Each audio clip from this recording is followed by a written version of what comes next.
Thanks so much to each and every one of you, and happy Labor Day. Angela, Austin, they're here with me, and our Chinese exchange student, Wang Ying Lin, is here, so we'll get a chance for her to meet you all and understand what the American democratic process is all about. Before I get started, I want to say one simple thing. If you are here, and if you are a tracker from the other side, I want you to come sit right here.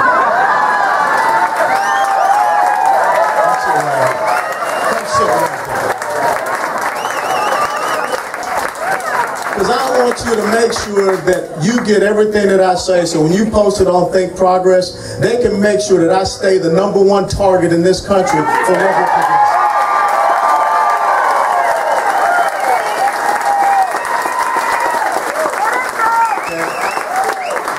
What they need to understand is that I serve a mighty God. And my God does not walk in the realm of fear. My God walks in the realm of strength and courage. That's why I'm not afraid of him. And neither should you. Look, this election coming up is all about you. In 2010, what you did was something that was absolutely incredible. For the first time, we beat the other side. We beat the left at the grassroots movement.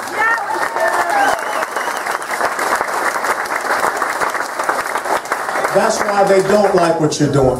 That's why they don't like the fact that you have educated yourself on the issues, that you're standing on principles. Because if that happens again in 2012, we will start to turn the corner and get this country going back in the right direction. The direction that our founding fathers established for us. So don't worry about people saying your name on stages and on TV and everything like that. Continue to do that which you have been called to do. To stand up for those basic principles of limited government. And where did limited government come from? Limited government came from the Declaration of Independence. When Thomas Jefferson wrote those lists of grievances against the British, he was talking about the intrusive and the invasive nature of government. And so that when John Jay, Hamilton, and Madison came later and they wrote the U.S. Constitution, they were talking about a place where there would be limited government. They were talking about a place, the United States of America, where the preeminence would be with the individual, their rights, their freedoms, their sovereignty. That's what limited government is all about. And if you have limited government, then you will have fiscal responsibility. Fiscal responsibility means that we should not have 4 straight years of $1 trillion plus deficits.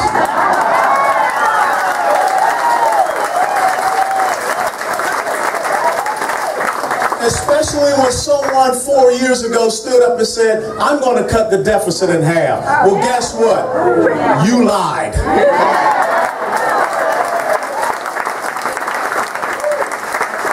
I find it so interesting when I'm sitting and I'm listening to the talking heads that came out yesterday and during our convention. How they were saying all of this stuff about, well, the Republicans were not specific enough. We don't know what they were talking about. Well, 4 years ago, these guys ran a campaign called Hope and Change. And change we can believe in. And now they have gone so far to the left that they have gone back and they have borrowed a theme from the old Soviet Union. Forward. Now, where are your specifics in that?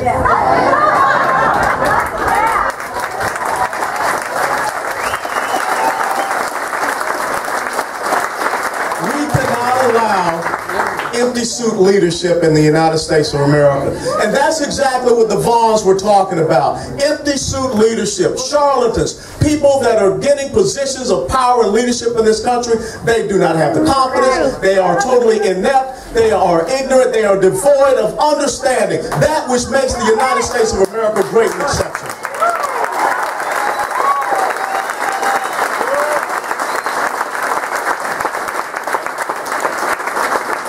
The principle of the Tea Party is the free market. If you have individual sovereignty, you will have a free market. Because that's where you get innovation. That's where you get ingenuity. I am tired of hearing the left talk about government investment. The question we should ask them, what's the rate of return on a government investment? I can tell you what the rate of return on a government investment is? It's $16 trillion in debt. But if you really look at what our debt is, if you take into account the unfunded mandates and liabilities, we're talking about a debt that's closer to 85, maybe even higher, $100 trillion. You know, there's a young child back here behind me that's 5 months old. This is a moral decision that we have to make in just 60 days. It's a moral decision that says, are we going to be so selfish that we will bankrupt the future for our children and grandchildren? Or will we stand on principle? And will we understand that one simple thing, the American genome, our DNA, is built upon liberty, freedom, and democracy. And we, for 236 years, have passed that on to subsequent generations. This could be the first time that we do not pass it on. And ladies and gentlemen, I'm telling you, it is a moral decision that you have to make. It's a moral decision that every American has to make. And I feel sorry for those Americans that for whatever reason will probably make the wrong decision. Because for whatever reason, they do not understand the essence of what it means to be free.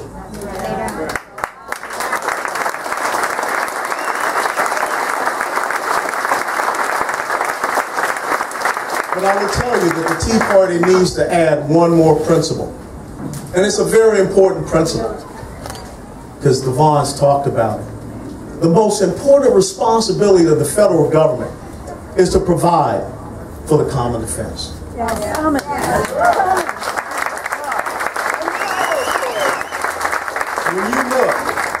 When you look at the Constitution in Article 1, Section 8, those tasks that are given to the Congress, read those tasks and see how many of those tasks are defense related. We have to keep the American people safe and secure.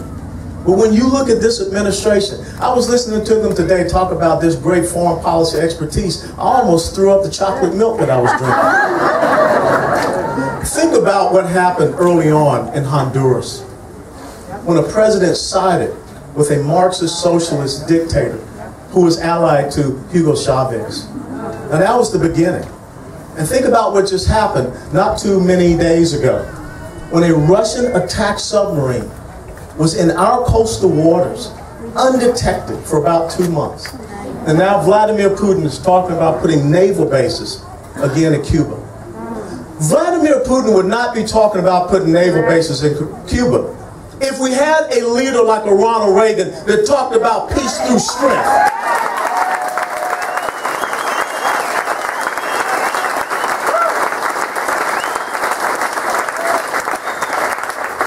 Egypt would not be under control of the Muslim Brotherhood if we had a true leader.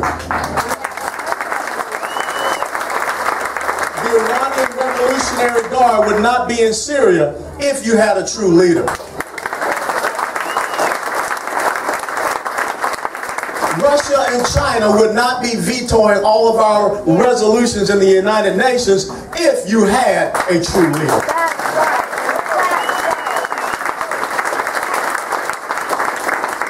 Limited government, fiscal responsibility, free markets, national security. That's the 4 principles that we got to stand on, Pam. That's the 4 principles that everyone here has to understand and educate people on. That's the 4 principles every time someone talks about the Tea Party. You say, you mean the constitutional conservative grassroots movement? Because that's what you are. And articulate that.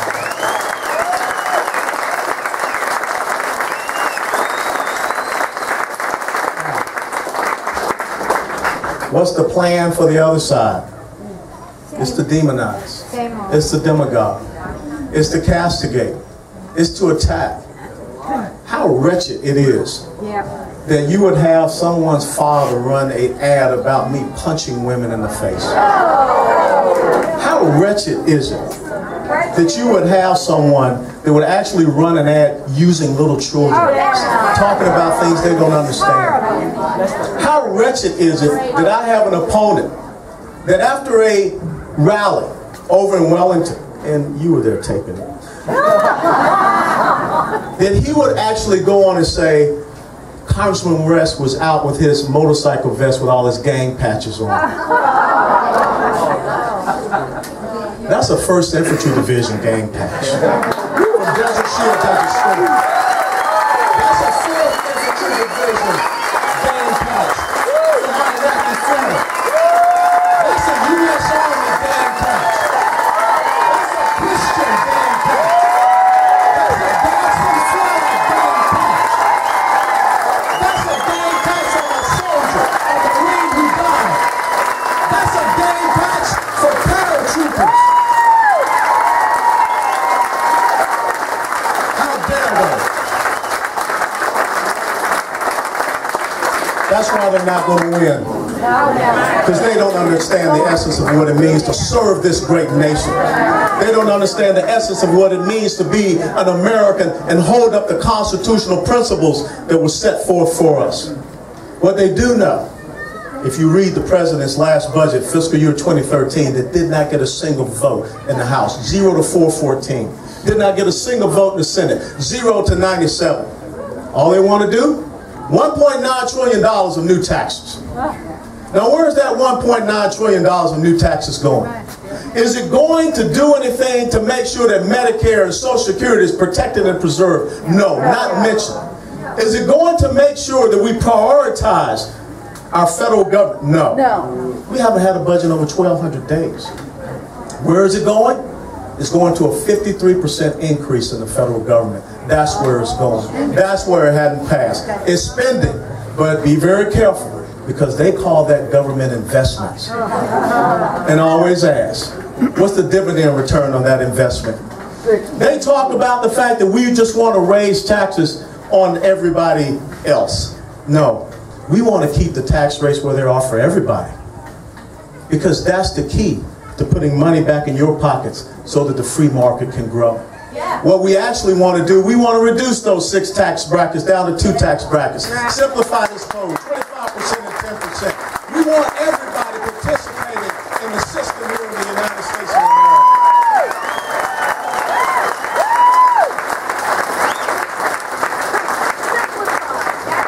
They want capital gains taxes to go from 15% to 25%. They want dividends taxes. Seniors, pay attention.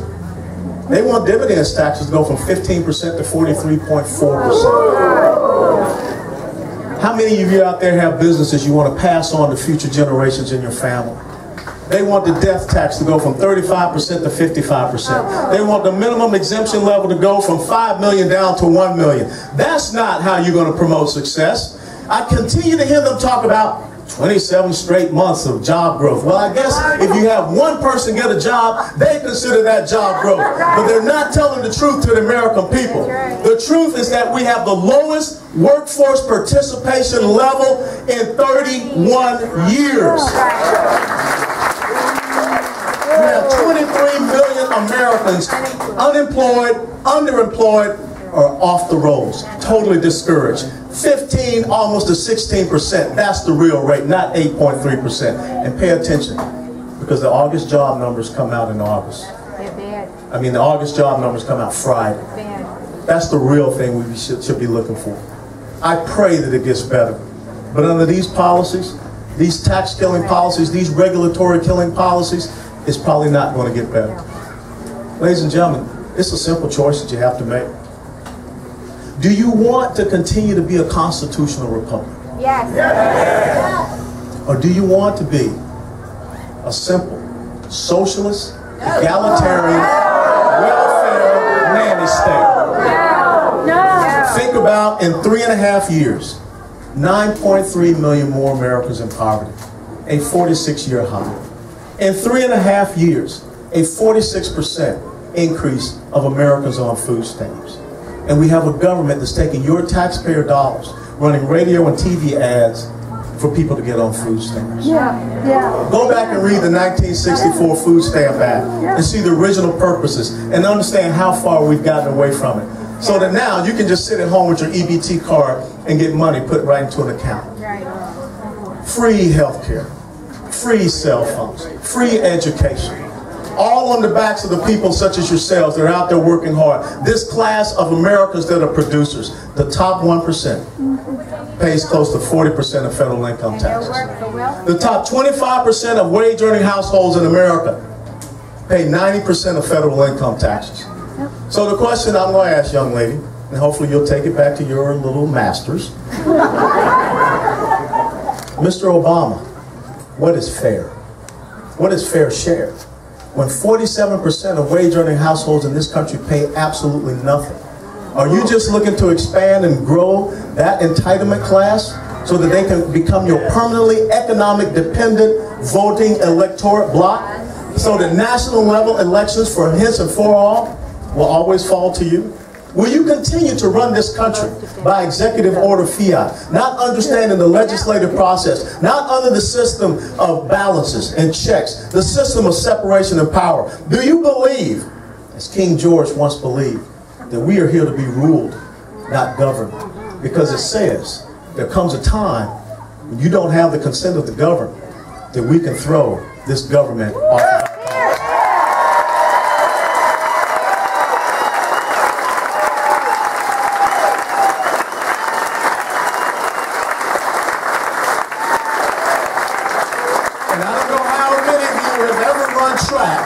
And ever run a 400-meter dash, but when you come around on that backside, they say that's when you get the monkey on your back.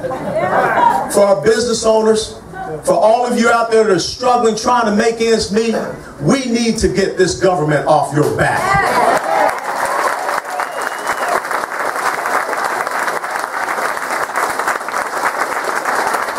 And it happens on the 6th of November. From now till then, you got to gird yourselves. You got to stand proud. You have to do, as Billy Vaughn has a tattoo on his forearm that came from his son in SEAL Team 6. It says, Molon Lave. Molon Lave is the response that Leonidas gave to Xerxes at the Battle of Thermopylae. When the Spartans and the armies of Greece stood in that gap, and Xerxes came up to the Spartan king and said, lay down your weapons. And he replied, Molon Lave. Come and get them. Each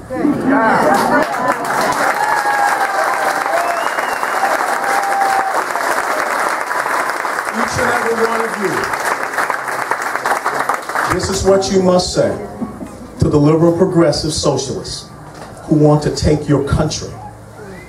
You tell them, Molon Lave. Come and get it. God bless you all. Thank you for